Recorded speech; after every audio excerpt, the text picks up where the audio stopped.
Bismillahirrahmanirrahim. Assalamualaikum warahmatullahi wabarakatuh.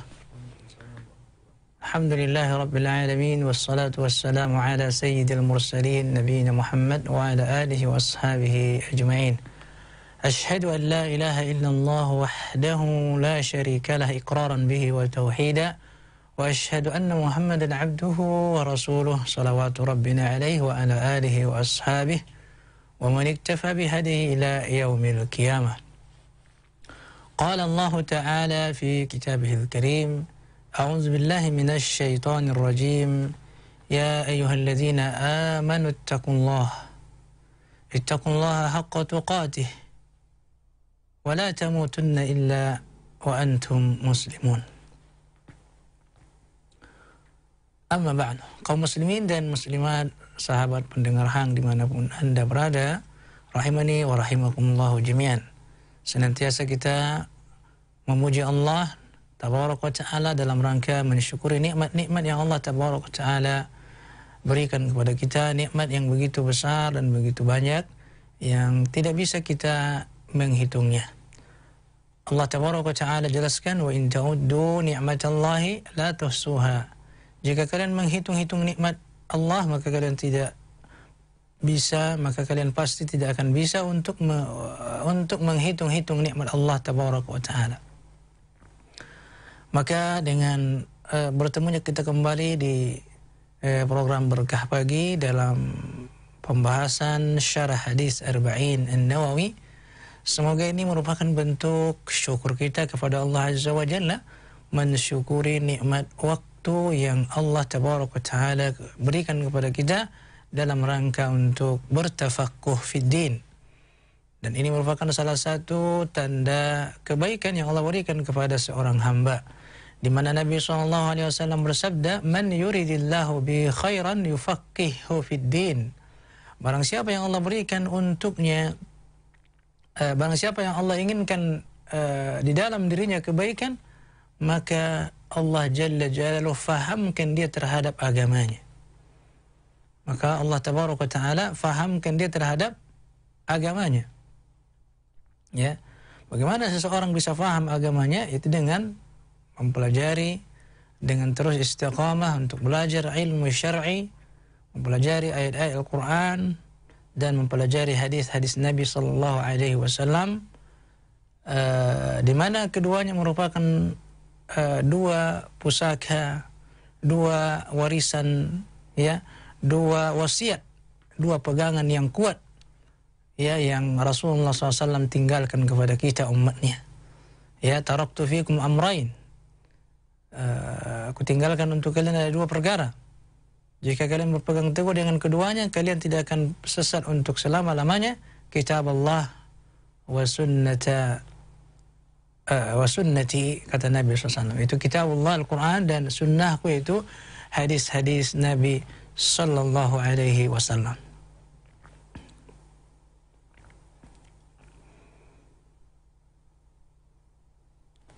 Hadis yang ke-16 ini yaitu hadis yang menjelaskan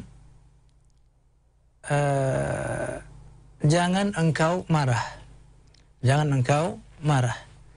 Bismillahirrahmanirrahim. An Abi Hurairah radhiyallahu anhu anna rajulan qala lin Nabi sallallahu alaihi wasallam awsini. Dari Abu Hurairah radhiyallahu taala anhu bahwa ada seorang laki-laki, ada seseorang datang kepada Nabi sallallahu alaihi wasallam, kemudian dia berkata, "Ausini, ya, berikanlah kepadaku wasiat." Ya. Nabi bersabda, "La taghdab." Ya, Nabi bersabda, Nabi memberikan wasiat kepada orang ini, jangan engkau marah. Faraddada miraran, maka orang ini kembali mengulangi ucapannya, ausini, berikan kepadaku wasiat. Ya, dia ulang-ulangi kalimat tersebut, ausini. Nabi SAW menjawab, la taghdab, jangan engkau marah. Ya. Jadi faraddada miraran, jadi orang ini mengulang-ulangi ucapannya ausini, ausini, ausini. Tapi Rasulullah SAW tetap menjawab dengan jawaban yang sama, la taghdab, jangan engkau marah. Ya. Rawahul Bukhari, hadis diriwayatkan oleh Imam Bukhari rahimahullahu taala.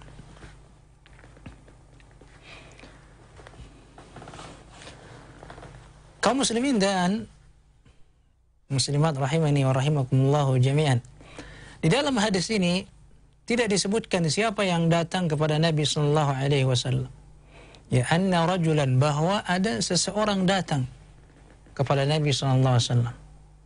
Jadi tidak disebutkan siapa sahabat ini yang datang. Siapa namanya? Ya. Karena hadis yang semisal ini banyak. Ya, karena yang menjadi ibrah, yang menjadi pelajaran bukan dari namanya. Kadang-kadang bukan dari namanya, tapi dari isi kandungan daripada hadis tersebut. Ya. Jadi penyebutan nama kadang-kadang tidak perlu disebutkan, kecuali memang nama tersebut berkenaan dengan hukum syar'i yang memang itu dibutuhkan. Ya. Seperti dalam sanad hadis memang namanya harus jelas. Ya, ini sifat orangnya harus jelas dalam sanad hadis, rawi hadis. Ya. Tapi di sini yang meriwayatkan hadis adalah Abu Hurairah. Dia menjelaskan ada seseorang. Jadi Abu Hurairah tidak menjelaskan siapa nama orang ini yang datang kepada Nabi sallallahu alaihi wasallam. Dan orang ini bertanya, orang ini meminta wasiat, meminta nasihat. Ya, orang ini mengatakan, ausini ya Rasulullah, ya Rasulullah berikan wasiat kepadaku. Nah, ya Rasulullah berilah wasiat kepadaku. Ya, artinya memberikan nasihat, memberikan pesan. Ya, ini pesan-pesan yang sangat penting. Ini namanya wasiat. Ya, wasiat ini biasanya kalau kita sebagian orang fahami wasiat itu ketika seseorang mau meninggal. Dia ada wasiatnya. Ada nggak wasiatnya yang dia titipkan? Maka pada pengamalannya tidak mesti harus meninggal baru memberikan wasiat. Ya. Jadi memberikan wasiat itu di saat-saat seseorang berpisah dengan orang yang dia cintai, ya, antara orang tua dengan anaknya, yang anaknya dia titipkan di pondok pesantren untuk belajar, maka orang tua di saat itu, di saat mereka mau berpisah, ada wasiat, ada nasihat penting yang harus dijaga oleh anak kita di pondok pesantren tersebut. Ini adalah wasiat. Ya. Dan Allah Tabaraka wa Ta'ala ketika menjelaskan di dalam Al-Quran ahkam, hukum-hukum syar'i, perintah dan larangan, itu semua adalah wasiat Allah Tabaraka wa Ta'ala untuk untuk hamba-hambanya. Ini perkara yang sangat penting, perkara yang agung, perkara yang mulia untuk kita perhatikan, untuk kita jadikan sebagai pegangan dan pedoman hidup. Ya. Jadi orang ini datang kepada Nabi SAW memberi menginginkan wasiat. Ya, dia ingin dirinya selamat dari azab Allah Tabaraka wa Ta'ala, dan dia minta nasihat kepada Nabi sallallahu alaihi wasallam. Maka Nabi mengatakan, la taghdab, wahai fulan, jangan engkau marah. Jadi nasihatnya adalah kalimat yang singkat tapi banyak makna. La taghdab, jangan engkau marah. Ya, jangan engkau marah. Ya. Karena Nabi SAW menjelaskan bahwa marah adalah bara api yang dilemparkan oleh syaitan ke dalam hati anak Adam, yang menyebabkan hati bergejolak.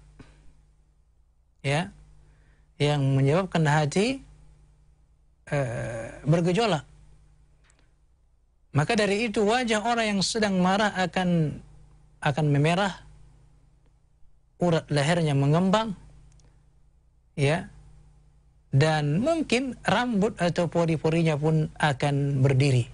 Ini keadaan orang yang marah, ini keadaan yang buruk, ya. Dan apakah sabda Nabi SAW, la taghdab? Kita lihat bagaimana orang yang datang kepada Nabi SAW meminta wasiat, dia merasa kurang dengan kalimat Nabi SAW. Ausini, ini mengulang-ulang. Ausini ya Rasulullah. Dan Nabi SAW tetap menjawab, la taghdab, la taghdab, jangan engkau marah. Jangan engkau marah. Jadi nasihatnya, jadi wasiatnya adalah la taghdab. Ya. Apakah yang dimaksud Nabi SAW jangan engkau marah? Ya. Artinya jangan mengikuti keinginanmu untuk marah. Apakah marah dalam Islam itu dilarang secara mutlak? Ataukah ada pengecualian-pengecualian? Ya.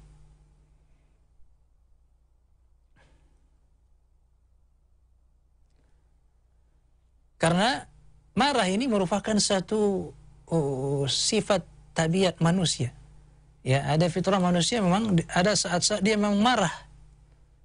Apakah itu dilarang juga dalam Islam? Nah, di sini ada beberapa makna. Yang pertama, jangan engkau marah. Ini kalau kita pahami akan sulit, karena dalam ini perangai manusia sangat berbeda-beda. Tapi jangan mengikuti keinginanmu untuk marah. Nah, ini lebih tepat. Ya, jangan engkau ikuti keinginanmu atau ajakan hawa nafsumu untuk marah. Ya.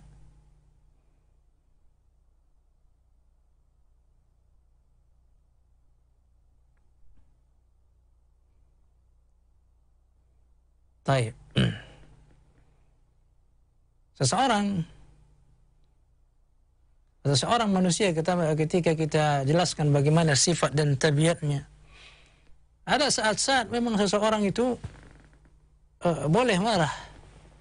Dan Rasulullah SAW juga dijelaskan dalam beberapa hadis, beliau memarahi sebagian sahabat yang melakukan kesalahan. Ya. Beliau memberikan nasihat keras. Ya, seperti orang yang seperti kejadian di dalam sebuah peperangan. Ini para sahabat pulang dari perang, tentunya ada yang terluka, ada yang luka parah. Ternyata di malam harinya, qadarullah, sahabat yang terluka parah ini bermimpi. Ini mimpi basah, mimpi yang mewajibkannya untuk mandi. Maka dia bertanya kepada para sahabat, adakah keringanan untukku? Kata mereka, tidak ada. Kau harus mandi. Maka sahabat yang terluka parah ini mandi, dan qadarullah dia pun wafat. Dan sampai kabar ini kepada Nabi SAW, dan Nabi SAW marah. Ya, kenapa mereka tidak bertanya terlebih dahulu? Ya, qataluh, mereka telah membunuhnya, kata mereka telah menyebabkan dia terbunuh orang ini.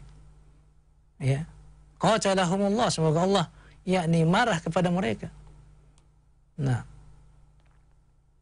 Nabi SAW juga dalam beberapa hal beliau SAW marah. Ini marah yang karena perkara agama yang belum difahami, kemudian bertindak sebelum bertanya. Ya, marah karena memang agama itu dihina, agama dilecehkan, ya, Al-Quran dihinakan, ya. Dan marah yang karena Allah tabaraka wa ta'ala, karena agama Allah dihinakan, yang marah yang masih di bawah kontrol. Adapun marah yang mengikuti hawa nafsu, ini yang sangat dilarang dan tidak diperbolehkan, ya. Ya. Kita melihat orang yang marah, yang mengikuti hawa nafsunya, ya. Bagaimana tindakan orang yang sedang marah pada puncaknya? Dia akan melakukan perbuatan yang buruk.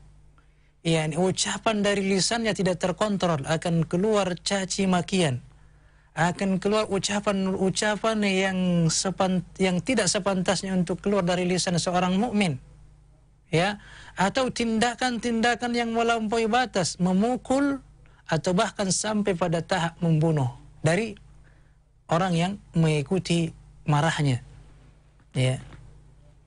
Karena Nabi SAW menjelaskan la taghdab, jangan engkau marah, ya, jangan engkau marah.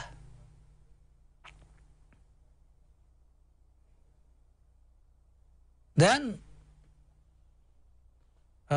Rasulullah SAW menjelaskan keutamaan bagi orang-orang yang bisa mengontrol amarahnya, orang yang bisa menahan marahnya. Nabi SAW bersabda, man kadhama ghaidan wa huwa qadirun ala an yunfizahu da'ahu Allah azza wa jalla ala ru'usil khalaiq yawm al-qiyamah hatta yukhayyaru yukhayirahu Allah minal hurul 'ain ma syaa. Barang siapa yang menahan kemarahan padahal dia mampu untuk melampiaskannya, niscaya pada hari kiamat Allah Azza wa Jalla akan memanggilnya di hadapan seluruh makhluk sehingga Allah memberinya hak memilih di antara bidadari surga yang ia kehendaki, yang dia inginkan.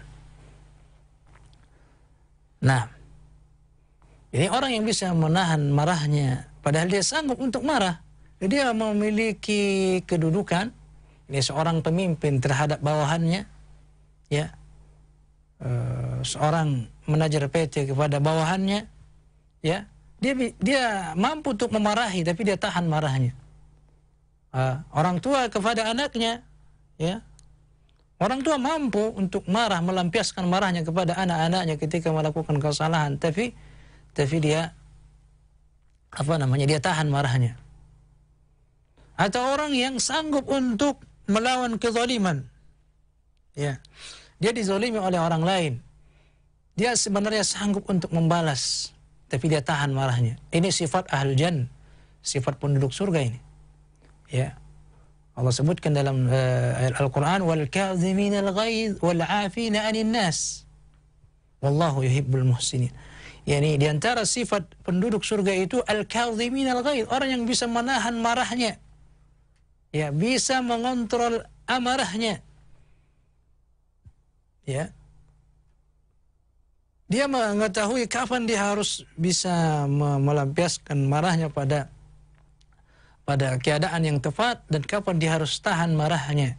Wal kadhiminal ghaidh wal 'afina 'anil nas, bukan hanya dia tahan marahnya tapi dia juga memaafkan manusia, orang yang menzaliminya, padahal orang yang menzaliminya adalah orang kecil, orang yang kedudukannya jauh di bawah dia, tapi dia tahan marahnya, bahkan dia maafkan orang tersebut, maka dia sangat dicintai oleh Allah tabaraka wa ta'ala. Jadi orang yang bisa mengontrol amarahnya, orang yang bisa menahan marahnya, Allah janjikan untuknya surga, ya. Allah janjikan untuknya surga Allah tabaraka wa ta'ala. Jangan engkau marah, maka Allah akan menyiapkan untukmu surga dan kenikmatannya. Di antaranya adalah engkau berhak untuk memilih bidadari surga yang Allah tabaraka wa ta'ala siapkan. Dan Rasulullah SAW juga bertanya pada satu ketika kepada para sahabat, "Fama ta'udduna as-sara'ata fikum?" Ya, siapa menurut kalian yang paling kuat di antara kalian? Siapa sih orang yang kuat itu di tengah-tengah kalian? Qulna allazi la yusri'uhu ar-rijal. Ya. Kami menjawab, seseorang yang tidak dapat dijatuhkan oleh orang lain. Ya. Kalau dia bergulat, kalau dia berkelahi, ya, dia tidak bisa dikalahkan. Kata para sahabat, ini orang kuat. Ya. Terkenal di zaman sebelum Islamnya, sebelum masuk Islamnya, yakni Amirul Mukminin Umar bin Khattab. Umar bin Khattab adalah orang yang kuat. Ya, ketika ada as-sara'ah, pergulatan, maka dia pemenangnya. Ya, maka dia dikenal dengan sebagai orang yang kuat. Ya, tapi masya Allah dia orang kuat di zaman jahiliyah dan orang kuat juga dalam Islam. Ya, orang yang kuat juga di dalam agama ketika dia masuk ke dalam agama Islam. Ya. Maka Rasulullah SAW menjelaskan, walakinnahu allazi qala laysa bidzalik. Nabi SAW menimpali jawaban para sahabatnya, bukan itu orang yang kuat. Ya, bukan orang yang tidak bisa dikalahkan ketika bergulat. Bukan itu orang yang kuat.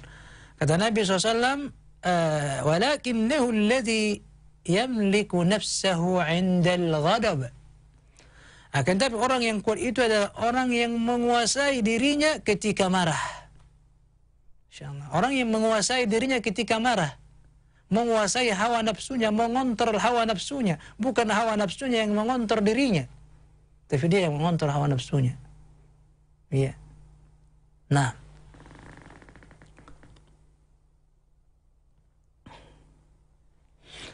Ikhwani fi din wa akhwati azani Allah wa iyyakum jami'an.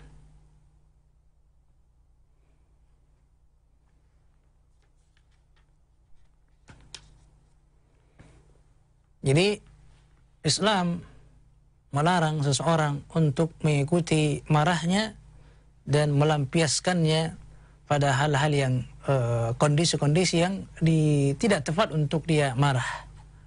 Jadi ketika Islam melarang untuk marah, maka ada obat peredam marah. Ya, ada obat peredam marah. Yang pertama,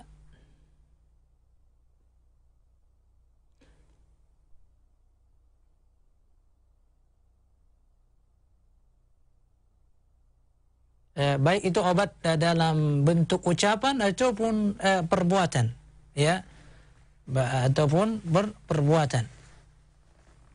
Yang pertama, hendaklah dia mengucapkan ta'awuz. Ya, seseorang yang sedang marah, dia harus berta'awuz, harus mengucapkan a'udzu billahi minasyaitonir rajim. Ya, saya berlindung kepada Allah dari syaitan yang terkutuk. Ya, karena marah itu ya, api yang dilemparkan oleh syaitan kepada hati anak Adam. Jadi ketika dia berlindung kepada Allah dari syaitan, maka akan padamlah api tersebut. Ya, Nabi SAW bersabda, ketika Nabi SAW melihat ada orang yang sangat marah, beliau bersabda, inni la'alamu kalimatan law qalaha la zahaba anhu ma yajid, yakni al-ghadab. Sesungguhnya, kata Nabi SAW, saya mengetahui ada kalimat, kalau seandainya orang yang sedang marah ini mengucapkan kalimat ini, maka marahnya akan hilang. Law qala a'udzu billahi minasyaitonir rajim. Ya, kalau seandainya mengucapkan a'udzu billahi minasyaitonir rajim. Ya, kalau dia mengucapkan ta'awuz ini, maka akan hilang marahnya. Ya. Kemudian yang kedua, hendaklah dia diam, tidak berbicara. Nah, ini sepertinya sulit, ya. Bagaimana orang yang marah diam? Ya, tapi inilah obatnya. Ya. Kemudian dalam bentuk perbuatan, ya, seseorang yang marah dalam kondisi dia berdiri, maka hendaklah dia duduk. Hendaklah dia duduk. Kalau dia marah dan dia berdiri, duduk. Itu obatnya. Ya. Kenapa duduk? Karena kalau dia duduk tidak banyak hal yang bisa dia lakukan. Apakah dia memukul atau yang lainnya sejenisnya. Ya. Masya Allah. Ketika dia dari berdiri ke duduk, belum sempurna, yakni marahnya hilang. Walaupun berkurang, berkurang. Maka hendaklah dia berbaring. Hendaklah dia berbaring. Ya. Hendaklah dia berbaring.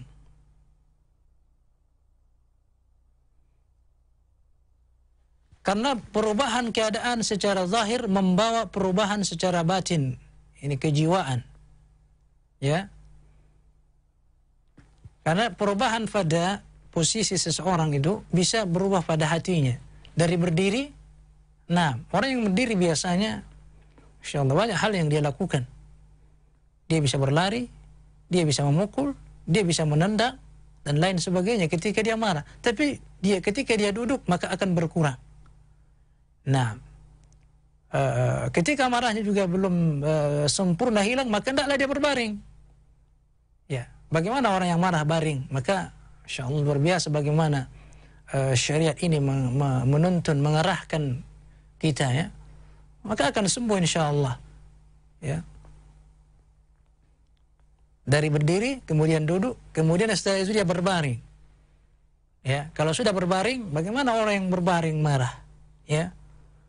Kalau sampai juga masih marah, maka hendaklah dia berwudu, ya. Hendaklah dia berwudu. Karena sebagaimana kita katakan marah itu adalah api yang dilemparkan oleh syaitan, maka disirami dengan air wudu. Maka insya Allah ya, ini marahnya akan lenyap, marahnya akan hilang, ya, sehingga dia selamat daripada dahsyatnya orang yang sedang marah.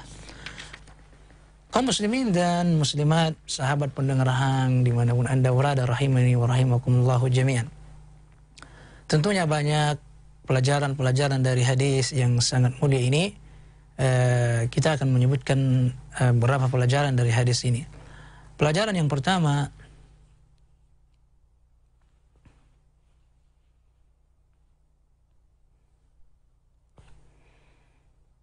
yakni semangatnya para sahabat. Semangatnya para sahabat untuk memperoleh hal yang bermanfaat. Ya. Salah satunya hadis ini, di mana ada seorang sahabat datang kepada Nabi SAW untuk meminta wasiat. Ya. Untuk meminta wasiat, untuk meminta pesan-pesan penting. Wasiat ini pesan-pesan yang sangat penting, ya. Dan juga hadis-hadis yang lain. Ya. Hadis Mu'adz bin Jabal. Ketika Mu'adz bin Jabal radhiyallahu anhu datang kepada Nabi SAW, "Ya Rasulullah, tunjukkan kepadaku satu amalan. Dullani ala amalin." Ya, tunjukkan kepadaku sebuah amalan yang memasukkanku ke dalam surga dan menjauhkanku dari api neraka. Ya. Luar biasa bagaimana semangat daripada seorang sahabat Mu'adz bin Jabal radhiyallahu taala anhu. Beliau meminta kepada Nabi SAW agar menjelaskan kepada beliau amalan-amalan yang memasukkan ke dalam surga dan amalan-amalan yang menjauhkan dari api neraka. Ya. Dan sahabat yang lain bertanya, mengatakan kepada Nabi SAW, "Ya Rasulullah, sampaikan kepadaku satu ucapan yang saya tidak bertanya kepada siapapun setelah itu." Nabi SAW mengatakan, "Qul amantu billah thumma istaqim." Katakanlah, saya beriman dengan Allah, kemudian istiqamalah dalam ucapanmu, dalam ikrarmu, dalam mengamalkan, dalam mempraktekkan apa yang kau ikrarkan dalam lisan. Istiqamah dalam iman, istiqamah dalam Islam, ini adalah kalimat, ini adalah wasiat yang sangat penting, wasiat yang sangat berharga. Jadi kalau kita melihat, kalau kita meninjau bagaimana semangat para sahabat yang luar biasa, yang mereka melihat, memandang jauh ke depan, ya, yakni bagaimana mereka agar selamat dari azab neraka, bagaimana mereka supaya bisa masuk surga, bagaimana mereka supaya bisa mengamalkan satu nasihat dari Nabi SAW, itu istiqamah, ya. Jadi pertanyaan mereka adalah pertanyaan yang perkara-perkara yang besar. Berbeda dengan di zaman kita sekarang ini. Ya. Pertanyaannya pertanyaan masalah seputar, yakni masalah bisnis, masalah usaha, masalah dunia, masalah yakni masalah kecil. Ya. Karena masalah dunia ini kecil. Ya. Ada masalah akhirat besar. Ya. Jadi jangan sampai kesibukan kita dengan perkara-perkara yang kecil, perkara-perkara dunia, kita lupa dengan perkara-perkara yang besar. Ya, maka pantaslah bahwa para sahabat Nabi SAW adalah sebaik-baik manusia setelah Nabi dan Rasul tentunya. Ya, kata Nabi SAW, khairun nas qarni, thumma alladhina yalunahum, thumma alladhina yalunahum. Sebaik-baik manusia adalah manusia di zamanku. Itu para sahabat. Para sahabat Nabi SAW adalah mereka manusia pilihan, manusia terbaik setelah para Nabi dan Rasul.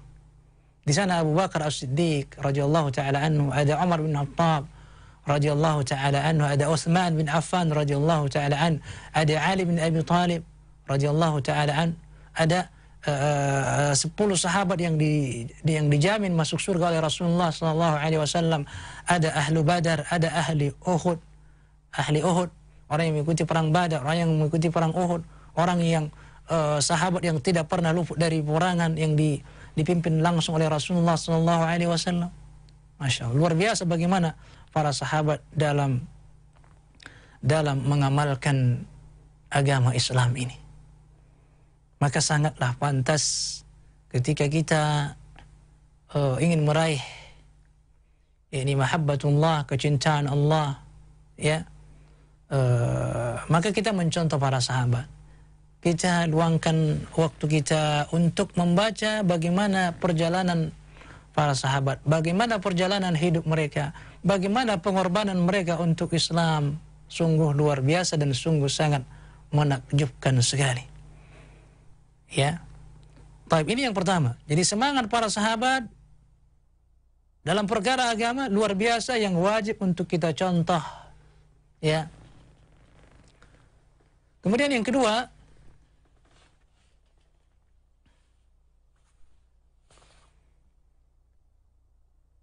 faedah yang kedua,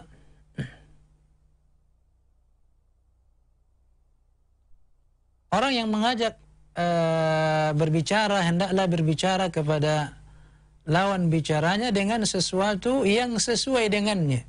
Ini adalah kaidah yang sangat penting, ya. Maka masalah ini adalah kaidah yang sangat penting. Apabila kita menetapkan hal ini, maka masalah berikut tidak akan membingungkan kita. Yaitu pertanyaan, mengapa Rasulullah SAW tidak memberikan wasiat kepadanya agar bertakwa kepada Allah Tabaraka wa Ta'ala? Ya. Jawabnya karena setiap manusia sebaiknya diajak berkomunikasi sesuai dengan keadaannya. Ya, besar kemungkinan Nabi SAW mengetahui bahwa laki-laki tersebut suka marah. Maka beliau pun memberinya wasiat seperti itu. Masya Allah. Ternyata Rasulullah SAW mengetahui bahwa sahabat yang bertanya ini adalah orang yang sifatnya sering marah. Maka Nabi SAW memberikan wasiat kepadanya, wasiat yang tepat, jangan engkau marah. Ya, kenapa Nabi SAW tidak mewasiatkan kepadanya wasiat-wasiat yang lain, wasiat untuk bertakwa? Ya, Nabi SAW lebih mengetahui ini kondisi orang yang bertanya. Ya, jadi banyak para sahabat yang bertanya kepada Nabi SAW dan Nabi SAW berikan jawaban yang berbeda-beda. Ya, jadi kita dalam berdakwah, dalam menyampaikan dakwah ini, hendaklah kita lihat mada'unya.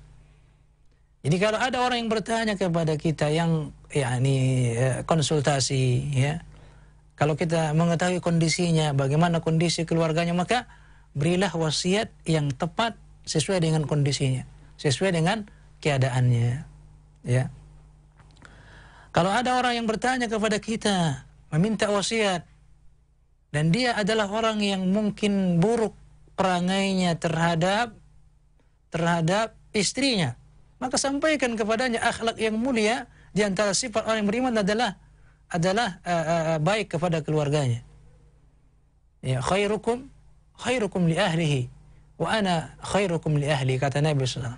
Sebaik-baik kalian adalah orang yang paling baik kepada keluarganya, dan saya, kata Nabi SAW, adalah orang yang paling terbaik kepada keluargaku.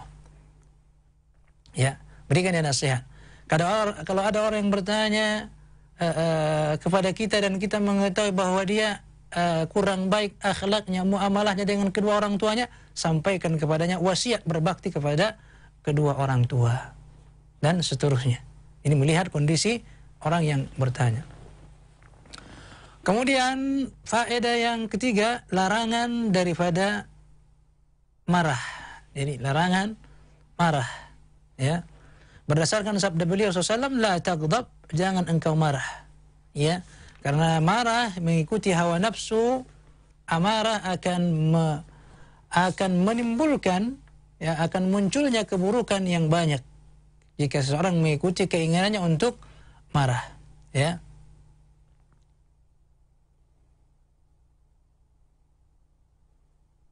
Dan orang yang marah pada puncaknya, sampai kepada puncaknya, biasanya setelah itu, setelah dia sadar, dia akan menyesal terhadap apa yang dia ucapkan. Maka sampai dalam masalah fikih pernikahan, ya, terjadinya perceraian. Ya, ada orang yang bertanya, bagaimana dengan seorang suami yang mentalak istrinya padahal dia sangat marah? Nah, sampai-sampai para ulama berselisih apakah tolaknya itu, cerainya jatuh atau tidak, karena dalam kondisi marah yang sangat memuncak, dia tidak tahu apa yang dia ucapkan, ya. Sehingga para ulama menjelaskan kalau memang dia tidak bisa mengontrol marahnya kemudian terucap di luar dari kesadarannya, maka tidak jatuh tolak. Tapi kalau masih dalam kondisi marah yang biasa, belum sampai kepada puncaknya, maka tolaknya, ucapan tolaknya diterima, artinya jatuh tolak, ya. Artinya sampai dalam hal seperti itu, ya, akibat daripada marah yang tidak terkontrol, seseorang yang marah mengikuti keinginannya untuk melampiaskan amarahnya, maka jangan marah, ya. Maka Allah Tabaraka wa Ta'ala akan gantikan pahala yang besar. Allah Tabaraka wa Ta'ala maha lembut dan suka kepada kelembutan, ya. Inna Allaha rafiqun yuhibbur rifqa, ya. Sesungguhnya Allah itu maha lembut dan suka kepada kelembutan pada semua perkara. Dalam segala hal Allah mencintai kelembutan. Tidaklah kelembutan itu ada di dalam setiap perkara kecuali perkara itu akan indah. Seseorang yang memiliki sifat lemah lembut, maka akhlaknya akan mulia. Dan tidaklah sifat lembut ini dicabut dari seseorang kecuali akan membuat dirinya menjadi buruk. Jadi apabila sifat kelembutan dicabut, jadi yang menguasai adalah sifat kekasaran, sifat marah, sifat yang buruk ini akan menguasai dirinya, akan mengontrol dirinya sehingga dia melakukan hal-hal yang dilarang oleh agama, ya. Jadi berlemah lembutlah, karena Allah Tabaraka wa Ta'ala mencintai kelembutan dalam setiap perkara. Kaum muslimin dan muslimat, sahabat pendengar Hang rahimani wa rahimakumullahu jami'an. Faedah yang terakhir,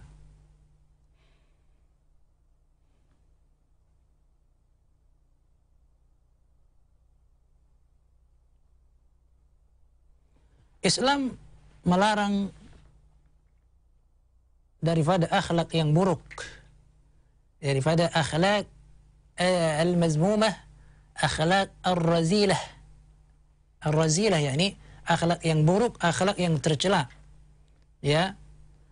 Berdasarkan sabda Nabi SAW, jangan engkau marah, karena marah merupakan salah satu sifat yang buruk, ya. Jadi ketika Allah melarang marah, maka ketika Rasulullah SAW melarang daripada marah, maka Nabi SAW memerintahkan lawannya, memerintahkan untuk lawan daripada marah. Ini bersifat lemah lembut, memaafkan, ya, bersabar, ya, dan tidak marah. Dalam sebuah riwayat disebutkan bahwa seorang Arab Badui menarik selendang Nabi SAW hingga meninggalkan bekas di bagian leher beliau sallallahu alaihi wasallam. Kemudian beliau menoleh kepada Arab Badui tersebut sambil beliau tersenyum. Ya, padahal jika orang lain yang diperlakukan seperti ini, paling sedikit akan memancing kemarahannya. Ya, maka engkau harus bersabar sesuai dengan kemampuanmu hingga hatimu merasa tentram dan terbebas dari penyakit yang datang mendadak disebabkan karena marah.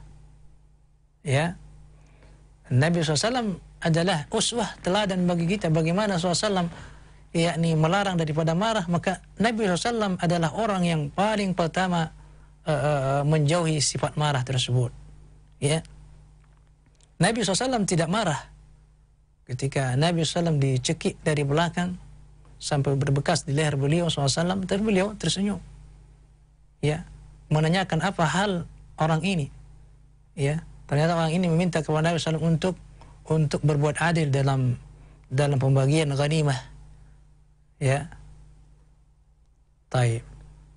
Jadi Islam melarang kita daripada akhlak yang buruk, karena akhlak yang buruk itu akan membawa kepada dosa dan pelanggaran-pelanggaran. Sedangkan dosa-dosa dan pelanggaran akan membawa ke dalam neraka Allah Tabaraka wa Ta'ala. Semoga Allah Tabaraka wa Ta'ala anugerahkan kepada kita sifat sabar, sifat lemah lembut, dan semoga Allah jauhkan kita daripada sifat marah. Allahumma amin ya rabbal alamin. Wallahu ta'ala alam. Wa sallallahu ala nabiyyina Muhammad wa sallama tasliman katsira.